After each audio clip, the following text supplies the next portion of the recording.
Hello friends, आप सभी का स्वागत है आपके अपने यूट्यूब चैनल शॉर्ट्स एकेडमी में। तो फ्रेंड्स, जैसा कि हम लोग यूपी पेट की तैयारी कर रहे हैं और अभी तक हमने 5 प्रैक्टिस सेट यूपी पेट के लिए कर लिया है। तो फ्रेंड्स, आज का जो प्रैक्टिस सेट है वो भारतीय संविधान का प्रैक्टिस सेट है। तो आपको इसमें भारतीय संविधान के टॉप 50 क्वेश्चन देखने को मिलेंगे।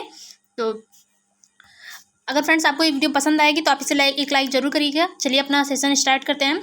तो आज का पहला जो क्वेश्चन है, लोकसभा के प्रथम अध्यक्ष कौन थे? तो फ्रेंड्स, जो लोकसभा के पहले अध्यक्ष थे वो थे जीबी मावलंकर साहब। ठीक है, कौन थे? जीबी मावलंकर। और आपको प्रैक्टिस सेट में भी ये क्वेश्चन देखने को मिला है। और अगला क्वेश्चन है, लोकसभा अध्यक्ष अपना त्यागपत्र किसको सौंपता है? तो फ्रेंड्स, लोकसभा अध्यक्ष जो है अपना त्यागपत्र उपाध्यक्ष को सौंपता है। ठीक है, लोकसभा उपाध्यक्ष को। अगला क्वेश्चन है, लोकसभा का सदस्य बनने के लिए उम्र होनी चाहिए? तो फ्रेंड्स, लोकसभा का सदस्य बनने के लिए उम्र जो है 25 होनी चाहिए। वहीं अगर राज्यसभा का हमें बनना है तो इसके लिए हमें 30 उम्र होनी चाहिए, 30 वर्ष का होना चाहिए। ठीक है, अगला क्वेश्चन है, भारतीय संविधान का संरक्षक कौन है? तो फ्रेंड्स, भारतीय संविधान का जो संरक्षक है वो है सर्वोच्च न्यायालय। कौन है? सर्वोच्च न्यायालय। ठीक है, सर्वोच्च न्यायालय और उच्च न्यायालय भी संविधान का संरक्षक माना जाता है। अगला क्वेश्चन है, भारतीय संविधान के किस अनुच्छेद के तहत सर्वोच्च न्यायालय भारतीय नागरिकों के मूल अधिकारों की सुरक्षा करता है? तो फ्रेंड्स, भारतीय संविधान के अनुच्छेद 32 के तहत अनुच्छेद 32 तथा उच्च न्यायालय को अनुच्छेद 226, ठीक है, आर्टिकल 226 जो है के तहत जो है अनुच्छेद 32 के तहत सुप्रीम कोर्ट और अनुच्छेद 226 के तहत जो है उच्च न्यायालय, ये आपके मूल अधिकारों की सुरक्षा करते हैं। ठीक है, अगला क्वेश्चन है, सर्वोच्च न्यायालय के न्यायाधीश अपना त्यागपत्र किसको देते हैं? तो फ्रेंड्स, जो सर्वोच्च न्यायालय के न्यायाधीश होते हैं वो अपना त्यागपत्र राष्ट्रपति को संबोधित करते हैं। ठीक है, किसको? राष्ट्रपति को। अगला क्वेश्चन है, भारतीय संविधान के राज्य के नीति निर्देशक तत्व किस भाग में है? तो फ्रेंड्स, वैसे राज्य के नीति निर्देशक तत्व जो है भाग 4 में है।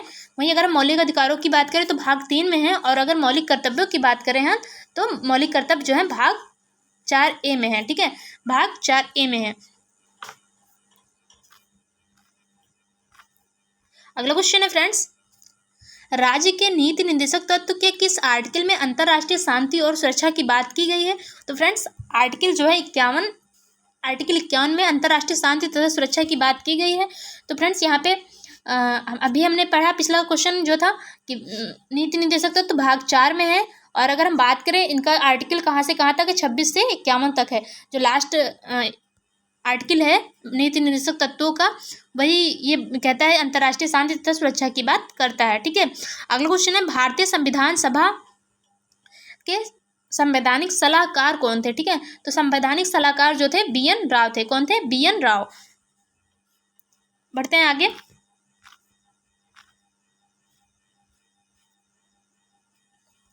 अगला क्वेश्चन है फ्रेंड्स, संविधान सभा का, ये तो क्वेश्चन हो गया। अगला क्वेश्चन है क्वेश्चन नंबर 10, शिक्षा के अधिकार को मौलिक अधिकार किस संविधान संशोधन द्वारा बनाया गया था? तो फ्रेंड्स, शिक्षा के अधिकार को मौलिक अधिकार बनाया गया था 86वें संविधान संशोधन 2002 के माध्यम से। ठीक है, और इसी में मौलिक अधिकारों में एक नया अनुच्छेद जोड़ा गया जो है 21A। और ये कहता है कि 6 से 14 वर्ष तक के बच्चों को निःशुल्क शिक्षा व्यवस्था दी जाएगी।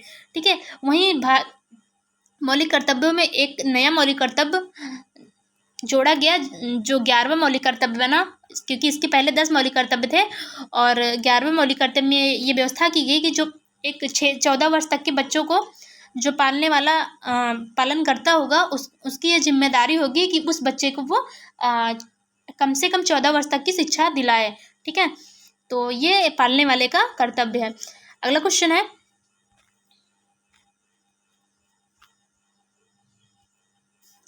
भारतीय संविधान के किस अनुच्छेद में अस्पृश्यता का अंत किया गया है? तो फ्रेंड्स, भारतीय संविधान के अनुच्छेद 17 में, जो कि समानता का अधिकार है।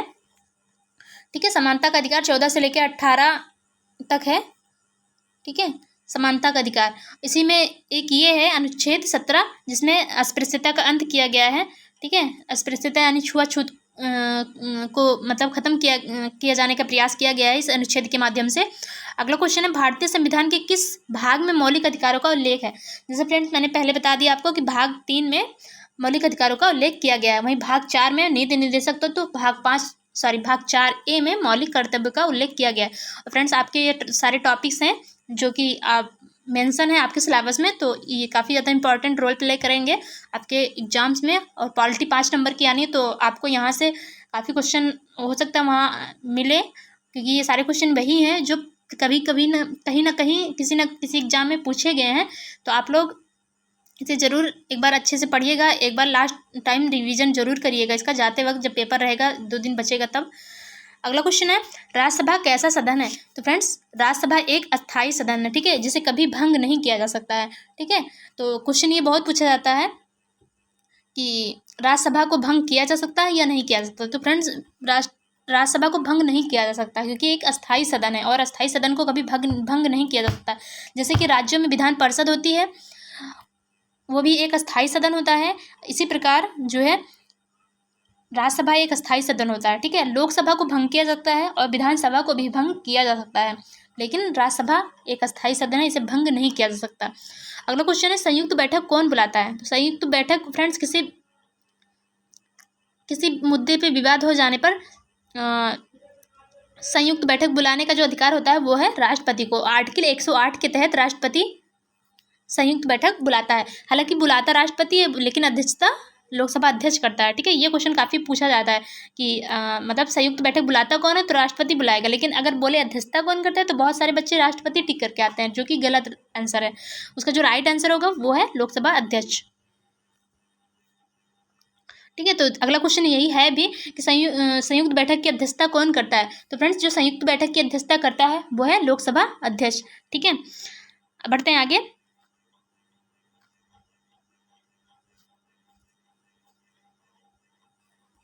अगला क्वेश्चन है, लोकसभा अध्यक्ष को शपथ कौन दिलाता है? तो फ्रेंड्स, लोकसभा अध्यक्ष का कोई शपथ नहीं होता, ठीक है। तो जो इसका राइट आंसर हो जाएगा वो आपको, अगर ये क्वेश्चन पूछा जाता है तो आपको ये कहीं ना कहीं ऑप्शन मिलेगा कि इसकी शपथ नहीं दिलाई जाती, लोकसभा अध्यक्ष को शपथ नहीं दिलाई जाती। जो लोकसभा अध्यक्ष होता है फ्रेंड्स, ये जब लोकसभा का सदस्य बनता है तो ये सदस्य के रूप में शपथ लेता है, ना कि लोकसभा अध्यक्ष के रूप में, ठीक है। जब ये लोकसभा का सदस्य बन जाता है तो लोकसभा सदस्य के रूप में ये शपथ लेता है, ठीक है। अगला क्वेश्चन है, किस आर्टिकल के तहत राष्ट्रपति मुख्य न्यायाधीश से सलाह ले सकता है? तो फ्रेंड्स, आर्टिकल 143 के तहत जो है राष्ट्रपति मुख्य न्यायाधीश से सलाह ले सकता है, लेकिन राष्ट्रपति ये बाध्यकारी नहीं है कि अगर ये उसने सलाह ले ली तो उसको माने ही, ये बाध्यता नहीं है, ठीक है। तो इसका जो राइट आंसर है आर्टिकल 143। और फ्रेंड्स, ये काफ़ी इंपॉर्टेंट क्वेश्चन है, पूछा बहुत जाता है। अगला क्वेश्चन है, राष्ट्रपति को क्षमादान की शक्ति किस अनुच्छेद में प्रदान की गई है? किस अनुच्छेद के तहत प्रदान की गई है? तो फ्रेंड्स, राष्ट्रपति को क्षमादान की शक्ति प्रदान की गई है वो अनुच्छेद 72 के तहत प्रदान की गई है, ठीक है। किस अनुच्छेद के तहत? 72 के तहत। और फ्रेंड्स, इसको याद रखिएगा, ये बहुत इंपॉर्टेंट क्वेश्चन है, पूछा बहुत जाता है। अगला क्वेश्चन है, भारतीय संविधान को लागू कब किया गया था?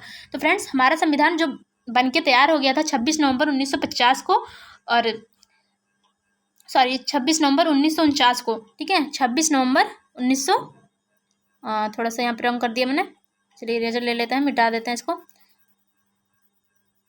तो फ्रेंड्स, हमारा संविधान बनके कब तैयार हो गया? 26 नवंबर को तैयार हो गया था बनके 1949 को, ठीक है।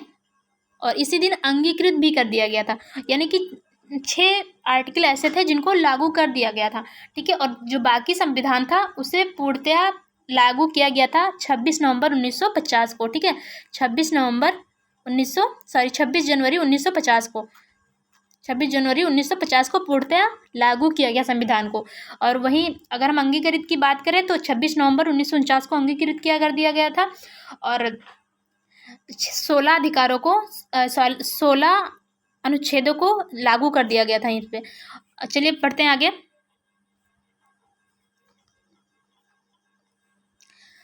अगला क्वेश्चन है, भारतीय संविधान में कैसी नागरिकता प्रदान की गई है? तो फ्रेंड्स, भारतीय संविधान में नागरिकता एकल नागरिकता का प्रावधान है। हमारे देश में एकल नागरिकता का प्रावधान है। वहीं अगर हम बात करें यूएसए की यानी अमेरिका की, तो वहाँ पे डुअल नागरिकता यानी दोहरी नागरिकता का प्रावधान है, यानी कि देश उस कंट्री का एक अलग होगा और राज्य भी अपनी नागरिकता देते हैं, यानी कि वहाँ पे 2 प्रकार की नागरिकता का प्रावधान है अमेरिका में। तो फ्रेंड्स, हमारे संविधान में एकल नागरिकता का प्रावधान है। अगला क्वेश्चन है, मौलिक अधिकारों को किस देश से लिया गया है? तो फ्रेंड्स हमारे देश में मौलिक अधिकारों को अमेरिका के संविधान से लिया गया है। ठीक है, कहाँ से? अमेरिका के संविधान से। और मौलिक अधिकार किस भाग में है? तो भाग 3 में है। और अनुच्छेद की बात करें तो 12 से लेकर 35 तक का अनुच्छेद है मौलिक अधिकारों का। ठीक है, 12 से 35 पूछा बहुत जाता है फ्रेंड्स, इसको याद रखिएगा। 12 से, यहाँ पे मैंने 36 लिखा, 35 है, 12 से लेकर 35 तक, और 36 से लेकर 51 तक आपका राज्य के नीति निर्देशक तत्व हो जाएंगे। अगला क्वेश्चन है, राज्य के नीति निर्देशक तत्व को किस देश के संविधान से लिया गया है? तो फ्रेंड्स राज्य के नीति निर्देशक तत्व को लिया गया है आयरलैंड के संविधान से। कहाँ से? आयरलैंड के संविधान से। ठीक है, बढ़ते हैं आगे।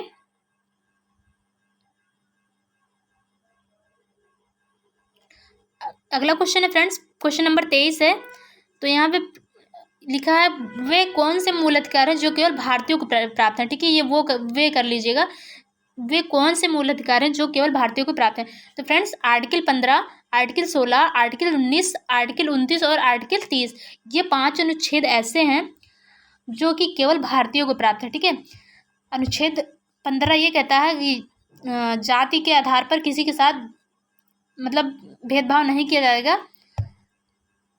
और 16 भी लोक नियोजन की बात करता है। 19 में जो है स्वतंत्रता का अधिकार दिया गया है। 29 में अल्पसंख्यक वर्ग के मतलब के हितों की बात की गई है। 30 में भी अल्पसंख्यकों के शैक्षिक स्वतंत्रता का प्रावधान है। ठीक है, तो अगला क्वेश्चन है, भारत के प्रथम राष्ट्रपति कौन थे? फ्रेंड्स भारत के प्रथम राष्ट्रपति जो थे वो है डॉक्टर राजेंद्र प्रसाद, और इनको 24 जनवरी 1950 को इनको राष्ट्रपति चुना गया था। 24 जनवरी 1950 को, जिस दिन राष्ट्रगान तथा राष्ट्रगीत को हमारे देश का राष्ट्रीय गान तथा राष्ट्रीय गीत घोषित किया गया था। यानी कि 24 जनवरी 1950 को भारत के प्रथम राष्ट्रपति भारत का राष्ट्रगान तथा भारत के राष्ट्रगीत को चुना गया था। ठीक है, अगला क्वेश्चन है, भारतीय संविधान की प्रस्तावना में अखंडता, समाजवाद तथा पंथ निरपेक्ष शब्द कब जोड़े गए? तो फ्रेंड्स भारतीय संविधान में अखंडता, समाजवाद तथा पंथ निरपेक्ष शब्द जो जोड़े गए थे, ये जोड़े गए थे 42वें संविधान संशोधन 1976 के द्वारा। ठीक है, कब? 42वें संविधान संशोधन 1976 के द्वारा। फ्रेंड्स ये क्वेश्चन काफ़ी इंपॉर्टेंट है, इसको नोट कर लीजिएगा। भारतीय संविधान सभा के प्रारूप समिति के अध्यक्ष कौन थे? तो फ्रेंड्स भारतीय संविधान सभा की जो प्रारूप समिति थी उसके अध्यक्ष बने थे BR अम्बेडकर, यानी कि भीमराव अम्बेडकर। अगला क्वेश्चन है, संविधान सभा के अस्थायी अध्यक्ष कौन बने थे? तो फ्रेंड्स जब संविधान सभा की पहली बैठक हुई थी 9 दिसंबर 1946 को, कब हुई थी? 9 दिसंबर 1946 को। उसी दिन संविधान सभा का अस्थायी अध्यक्ष चुना गया था, जो थे डॉक्टर सच्चिदानंद सिन्हा। कौन थे? डॉक्टर सच्चिदानंद सिन्हा। वहीं फ्रेंड्स अगर हम बात करते हैं अस्थायी अध्यक्ष को किसे बनाया गया था, तो फ्रेंड्स भारत संविधान सभा के अस्थायी अध्यक्ष डॉक्टर राजेंद्र प्रसाद थे, जिनको पहली जो बैठक हुई थी 9 दिसंबर को हुई थी, दूसरी बैठक जो हुई थी ये 11 दिसंबर को हुई थी। ठीक है, तो जो दूसरी बैठक हुई थी उसी में अस्थायी अध्यक्ष डॉक्टर राजेंद्र प्रसाद को चुना गया था। ठीक है, अगला क्वेश्चन है, भारत की संघात्मक व्यवस्था किस देश के संविधान से ली गई है? तो फ्रेंड्स भारत में संघात्मक व्यवस्था ये ली गई है कनाडा के संविधान से। कहाँ से? कनाडा के संविधान से। पूछा बहुत जाता है, इंपॉर्टेंट बहुत है, इसको मार्क करिएगा इसको। अगला क्वेश्चन है,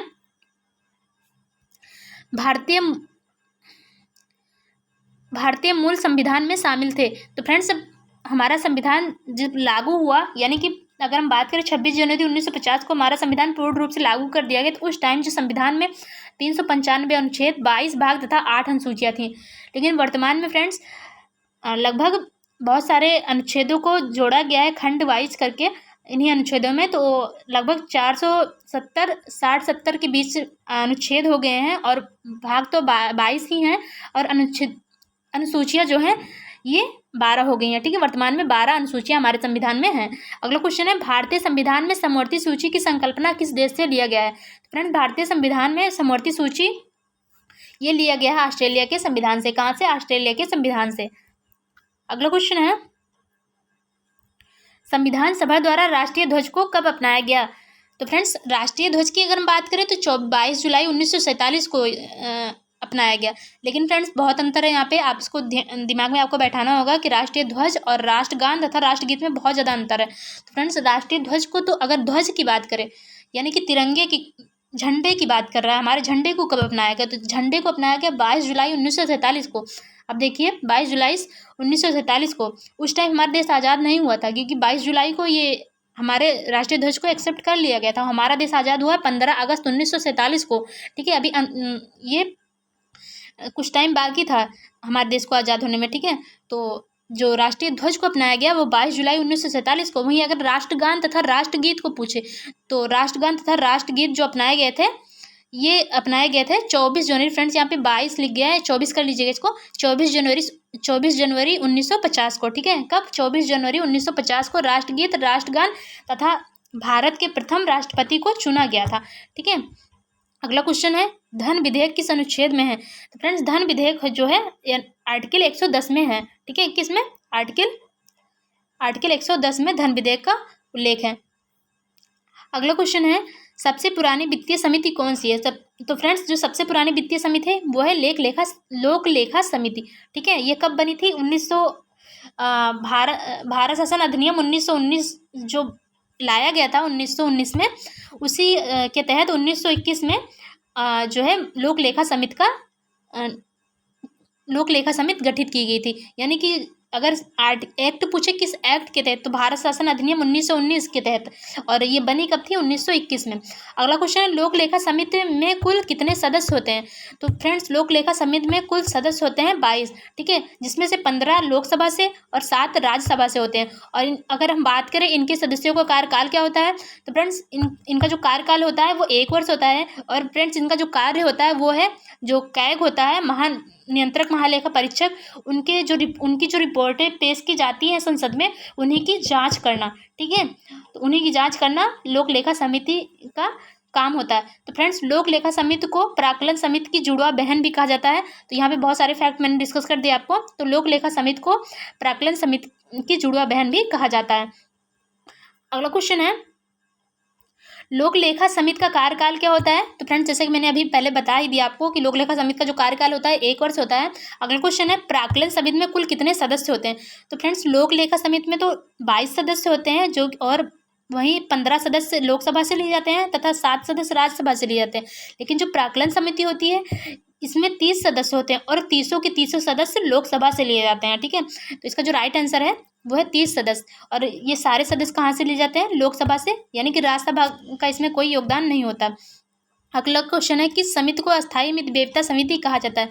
तो फ्रेंड्स प्राक्कलन समिति को ही अस्थायी मित व्ययिता समिति कहा जाता है। ठीक है, तो इसका जो राइट आंसर है प्राक्कलन समिति। ठीक है, प्राक्कलन समिति को ही अस्थायी मित व्ययिता समिति कहा जाता है। अगला क्वेश्चन है फ्रेंड्स, सर्वोच्च न्यायालय में किस आर्टिकल के तहत तदर्थ न्यायाधीशों की नियुक्ति की जाती है? तो फ्रेंड्स आर्टिकल 127 के तहत सर्वोच्च न्यायालय तदर्थ न्यायाधीशों की नियुक्ति कर सकता है। तो फ्रेंड्स जैसे एक कोरम होता है हर, जैसे कि संसद में भी कोई या लोकसभा हो या राज्यसभा हो, कोई विधेयक पास करना होता है या कोई विधेयक मतलब पास करने के लिए एक न्यूनतम सदस्य संख्या होती है। ठीक है, यानी कि जितनी उस सदन में सदस्यों की संख्या होती है उसका 1/10 भाग कम से कम उस सदन में उपस्थित होना चाहिए, तभी कोई प्रस्ताव विधेयक बनाया जा सकता है। ठीक है, तो इसी प्रकार जो है सर्वोच्च न्यायालय में भी एक न्यूनतम सदस्य संख्या होनी चाहिए। ठीक है, तो फ्रेंड्स अगर ये संख्या नहीं हो पाती पर्याप्त, तो इसके लिए एक तदर्थ न्यायाधीशों की नियुक्ति की जाती है। ठीक है, तो आर्टिकल और ये न्यायाधीशों को जो नियुक्ति होती है ये होती है अनुच्छेद 127 के तहत। ठीक है, किसके तहत? अनुच्छेद 127 के तहत। अगला क्वेश्चन है, अनुच्छेद 32 के तहत सर्वोच्च न्यायालय कुल कितने प्रकार की रिट जारी कर सकता है? तो फ्रेंड्स सर्वोच्च न्यायालय जो है 5 प्रकार की रिट जारी कर सकता है। ठीक है, कितने प्रकार की? 5 प्रकार की। तो बढ़ते हैं फ्रेंड्स आगे। भारत के राष्ट्रपति को शपथ कौन दिलाता है? तो फ्रेंड्स भारत का राष्ट्रपति होता है, इसको शपथ दिलाने का काम सर्वोच्च न्यायालय का मुख्य न्यायाधीश करता है। ठीक है, कौन करता है? सर्वोच्च न्यायालय का मुख्य न्यायाधीश। तो अगला आगे बढ़ते हैं। और हाल ही में अभी हमारे देश की राष्ट्रपति चुनी गई हैं द्रौपदी मुर्मू, और उनको शपथ दिलाया है हमारे देश के मुख्य न्यायाधीश यूयू ललित ने। ठीक है, किसने? यूयू ललित, जो कि वर्तमान में 49वें मुख्य न्यायाधीश हैं सर्वोच्च न्यायालय के। अगला क्वेश्चन है, संसद किनसे मिलकर बनती है? तो फ्रेंड्स ये सारे क्वेश्चन आप सभी को पता होंगे। और संसद का जो निर्माण होता है वो लोकसभा, राज्यसभा तथा राष्ट्रपति को मिला के होता है। तो लोकसभा, राज्यसभा तथा राष्ट्रपति ये संसद के अभिन्न अंग है। ठीक है, अगला क्वेश्चन है, भारतीय सशस्त्र सेनाओं का सर्वोच्च कमांडर कौन होता है? तो फ्रेंड्स भारतीय सशस्त्र सेनाओं का सर्वोच्च कमांडर जो होता है वो है राष्ट्रपति, क्योंकि राष्ट्रपति जो है ये भारत का प्रथम नागरिक होता है, मतलब भारत का सर्वोच्च नागरिक है। और जो सशस्त्र सेनाएं होती हैं उनका जो सर्वोच्च कमांडर होता है ये राष्ट्रपति होता है। ये क्वेश्चन पूछा बहुत जाता है, तो इसको याद रखिएगा। अगला क्वेश्चन है अनुच्छेद 44 किस सॉरी फ्रेंड्स, यहाँ पे अनुच्छेद नहीं है, ये प्रश्न नंबर है, तो यहाँ पे वही थोड़ा सा कंफ्यूज हो गया। तो इसमें लिखा गया है क्वेश्चन नंबर 44 है, किस अनुच्छेद में कहा गया है कि संघ की कार्यपालिका शक्ति राष्ट्रपति में निहित होगी? तो फ्रेंड्स अगर हम बात करें राष्ट्रपति की, तो फ्रेंड्स राष्ट्रपति आर्टिकल 52 में ये कहा गया है, आर्टिकल 52 में कि भारत के एक राष्ट्रपति होगा। वहीं आर्टिकल 53 जो है इसमें कहा गया है कि जो संघ की कार्यपालिका शक्ति होगी वो राष्ट्रपति में निहित होगी। तो इसका जो राइट आंसर है वो है राष्ट्रपति, अनुच्छेद 53। ठीक है, लेकिन वहीं अगर 52 की हम बात करें तो 52 में क्या गया है, भारत का एक राष्ट्रपति होगा। अगला क्वेश्चन है, भारत के राष्ट्रपति ने जिस एकमात्र मामले में अपने वीटो शक्ति का प्रयोग किया था वह है? तो फ्रेंड्स भारत के राष्ट्रपति ने जिस एक मामले में अपने वीटो शक्ति का प्रयोग किया था वह है, तो फ्रेंड्स वो मामला है डाकघर संशोधन विधेयक। ठीक है, और इसमें ज्ञानी जैल सिंह ने अपने वीटो का प्रयोग किया था। तो इसका जो राइट आंसर है भारत डाकघर संशोधन विधेयक। इंपॉर्टेंट फ्रेंड्स, इसको याद रखकर कर लीजिएगा, हो सकता है पूछ लिया जाए। बढ़ते हैं आगे। क्वेश्चन नंबर 46 है, किसी भी भौगोलिक क्षेत्र को अनुसूचित क्षेत्र घोषित करने का संवैधानिक अधिकार किसको प्राप्त है? तो फ्रेंड्स अगर किसी भी क्षेत्र को अनुसूचित क्षेत्र घोषित करना है तो वो संवैधानिक अधिकार प्राप्त है राष्ट्रपति को। किसे? राष्ट्रपति को। ठीक है, अगला क्वेश्चन है, या घोषित करना हो या किसी भी अनुसूचित क्षेत्र को मतलब उस अनुसूचित क्षेत्र की कैटेगरी से हटाना है, तभी वो काम राष्ट्रपति ही करता है। अगला क्वेश्चन है, भारत के राष्ट्रपति पर महाभियोग चलाने के लिए कम से कम कितने दिन पूर्व की सूचना आवश्यक है?